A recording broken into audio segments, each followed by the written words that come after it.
Oggi ti voglio parlare di tempi del cambiamento. C'è molta confusione su questo tema. Chiaramente se ti aspetti che una tecnica possa cambiarti, ti sei aggrappato a una tecnica e non stai prendendo in considerazione il tempo tuo del cambiamento. Inoltre ricordati che per ogni cambiamento c'è un processo di stabilizzazione, di naturalizzazione che deve essere messo in atto, come dire che hai una nuova cucina, te la montano e passa dei giorni prima che tu ti sia ambientata nel nuovo ambiente appunto in cui sei, e magari, che ne so, lo zucchero che prima era in quello stipetto adesso è invece per motivi logistici da un'altra parte. Ecco, esiste il cambiamento e esiste la stabilizzazione del cambiamento. Ora, la cosa più naturale, ottima per il cambiamento è riuscire a comprendere che cosa si vuole risolvere, che cosa si vuole ottenere, che cosa si vuole migliorare, frammentarlo, spezzettarlo in piccoli step che sono possibili da essere processati e poi per ogni step creare appunto degli adattamenti, creare delle stabilizzazioni. Questa è la teoria. Adesso arriva la pratica. Ci sono persone che si ritrovano all'ultimo minuto e vogliono migliorare immediatamente. Mi viene per esempio in mente quella ragazza che all'università si è trovata agli ultimi 3 giorni a dover studiare 2 libri per fare l'esame. È troppo, ok? È tardi, devi accettare che è tardi e devi imparare a comprendere che è già tardi, quest'altra volta ti devi prendere per tempo, è lì l'insegnamento, è lì il cambiamento già. Se invece vai in fase di pressione, cominci ad essere più acuta, cominci ad essere insinuosa all'interno di quel tipo di cambiamento, potresti avere dei risultati addirittura negativi, cioè vai in burnout, cominci a vedere che è troppo e alla fine succedono quelle classiche cose del tipo: io con l'università non ho niente a che fare, non fa per me, io non sono capace e quant'altro, cioè si generalizza un po' quel problema. Torniamo invece a una buona pratica.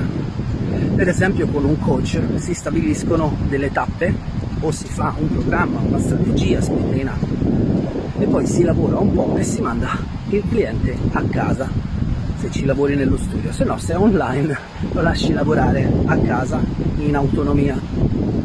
Tra una sessione e l'altra quanto tempo dovrebbe intercorrere? Ci sono persone che vogliono il risultato subito e quindi vorrebbero fare tutti i giorni una sessione.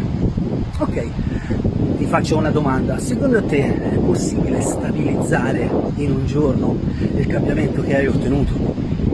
Dai, capisci da solo la risposta è no. Quindi c'è bisogno almeno di una settimana, almeno di 10 giorni.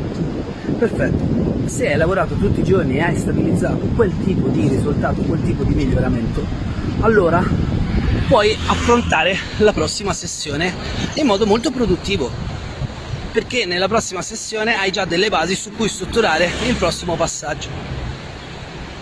Se invece fai passare tanto tempo, un po' pratichi e un po' no, un po' utilizzi le tecniche che ti sono state insegnate, un po' utilizzi le visualizzazioni, un po' mediti, un po' no, e passa magari un mese e mezzo e poi ricontatti il tuo coach, in quel caso hai mandato un segnale al tuo inconscio facendogli capire che quel tipo di miglioramento o quel tipo di cambiamento in realtà non è così importante. Il tuo inconscio ha bisogno di diverse ripetizioni, questa è una delle regole dell'inconscio. Se vuoi conoscere tutte le regole dell'inconscio, leggi il mio libro Fa ciò che ti dico, l'arte delle suggestioni, come, quando e perché utilizzarle. Lì ti spiego tutto per bene. Ma insomma, una delle regole dell'inconscio è proprio la ripetizione. Se ripeti un po' in qua e un po' in là, non funziona. E quindi ancora la morale del discorso quanto tempo ci vuole è sempre la stessa. Innanzitutto dipende dagli obiettivi che vuoi raggiungere. Se non hai mai nuotato e vuoi diventare il campione delle Olimpiadi di nuoto, insomma non puoi mettere 15 giorni davanti a te per ottenere quell'obiettivo, ci vogliono diversi anni. Quindi dipende dall'obiettivo che hai. 1. 2. Dipende quanto tempo, energie, soldi, perché servono anche soldi. Chiaramente il tempo libero non lo dedichi a lavorare, quel tempo libero, tra virgolette, a un certo punto non è più libero, lo impieghi in qualcosa che ti sviluppa. E allora ottieni dei grandi risultati. Più ti impegni in qualcosa, più ottieni dei risultati. Ma passato quella soglia di impegno e avendo esagerato, ti fai male. Quindi il mio consiglio è sempre lo stesso: se non sai come operare in autonomia, ti mancano delle strategie potenti o comunque ti manca un certo tipo di programmazione che faccia per te, trova un coach bravo, trova un operatore bravo, trova un PNLista, trova un ipnotista, trova qualcuno insomma che si occupa di quello che tu vuoi ottenere e fatti dare una mano. Non c'è niente di male a farsi dare una mano. Io mi faccio dare una mano spessissimo, ok? Mi sono fatto dare una mano spessissimo nella mia vita e non c'è niente di male. Tutti gli uomini di successo chiedono aiuto perché nessuno nasce imparato. Quindi, tornando indietro al tema del video, quanto tempo ci vuole e qual è il tempo giusto del cambiamento? Devi fare i conti con chi sei tu nel momento in cui inizi, devi fare i conti con chi sei tu nel momento in cui apprendi nuove strategie e vedi quanto le tue resistenze cominciano ad entrare nel mezzo del tuo percorso, quindi lì c'è da fare molta stabilizzazione. Usualmente, se dovessi proprio darti così random delle tempistiche, ti direi che fare una sessione ogni 10 giorni, massimo ogni 15, potrebbe essere buono se stai lavorando con un coach e hai fatto già una programmazione e hai già delle strategie che stanno lavorando in atto. Se invece stai lavorando in completa autonomia, sappi che ci vorrà 3 o 4 volte di più il tempo per ottenere quel risultato, perché chiaramente devi imparare delle cose tu prima di utilizzarle e quindi è tutto tempo che si spende in più invece di avere qualcuno che le ha già imparate e che te le dice. L'altra cosa è: potresti correre il rischio di sentire la pressione del cambiamento e quindi rallentare e praticare meno, e quindi a quel punto il tuo inconscio non risponde al cambiamento, oppure potresti sentire la pressione della motivazione al cambiamento, in un certo senso la sofferenza del non cambiare, e potresti spingere troppo e farti male. Anche in quel caso il mio consiglio è: fatti aiutare da un coach.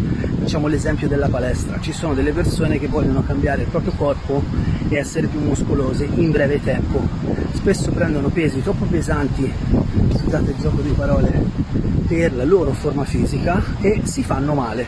Quando ti sei fatto male devi aspettare di più e quindi allunghi i tempi. Invece seguire un buon programma tenuto in ballo da qualcuno, da un trainer in questo caso, che ti aiuta, fa sì che il tuo risultato arrivi prima. Spero di averti fatto ragionare un po', di averti fatto comprendere che dietro ogni percorso, dietro ogni cambiamento ci sono tante cose e che noi operatori studiamo trasversalmente moltissime condizioni del cambiamento, non solo quello che tu porti in sessione, ma quello che si presuppone ci dovrebbe già essere e invece spesso non c'è come consapevolezza del cambiamento. Io mi fermo qua, ho già fatto abbondante 1 chilometro, ti saluto e ti auguro una buonissima giornata. Da Caruso Call Center. A presto.